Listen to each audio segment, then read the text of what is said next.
Bienvenue dans cette nouvelle vidéo, j'espère que vous avez la forme.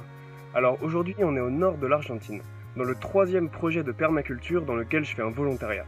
Et ici, j'ai appris quelque chose de très important. C'est qu'en permaculture, on apprend à concevoir des endroits qui génèrent une forte abondance, et notamment une forte abondance en nourriture.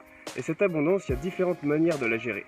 Et ici, j'ai appris que c'était surtout un équilibre entre durabilité et profitabilité. Et c'est de ça dont on va parler aujourd'hui.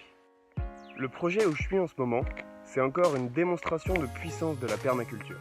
Ils ont réussi à faire passer un endroit à l'état de désert très aride avec juste des cailloux et des cactus à un potager vraiment fertile.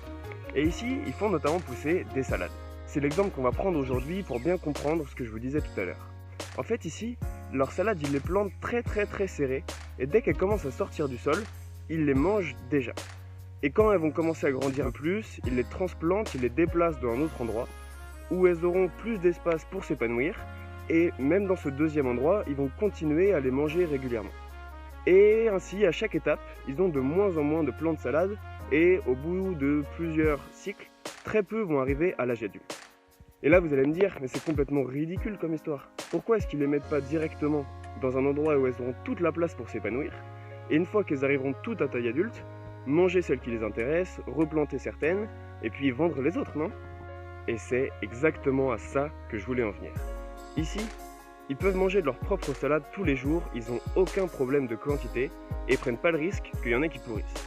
Ils pourraient très bien attendre qu'elles grandissent tous jusqu'à leur taille adulte, essayer d'en vendre un maximum et manger celles qui les intéressent, mais dans ce cas-là, ils feraient rentrer plus d'argent dans leur système. Et c'est là aussi que vient l'opposition entre durabilité et profitabilité. Plus on fait rentrer d'argent dans son propre système, plus on fait rentrer de ressources extérieures. Et plus on fait rentrer de ressources extérieures, plus on recule sur le chemin de l'autosuffisance. Et donc c'est ça la balance qu'il faut gérer entre durabilité et profitabilité. Y penser un petit peu et savoir où est-ce qu'on veut se situer. Il n'y a pas une vision qui est meilleure que l'autre. C'est à vous de voir. Est-ce que vous préférez vous engager sur le chemin de la durabilité, sur le chemin de la profitabilité, ou alors combiner un petit peu les deux? C'est à chacun de voir, à chacun de trouver son équilibre entre ces deux tendances et au final de construire sa propre permaculture. C'est là qu'on a besoin de design parce que ces deux approches elles se dessinent pas pareil sur le terrain.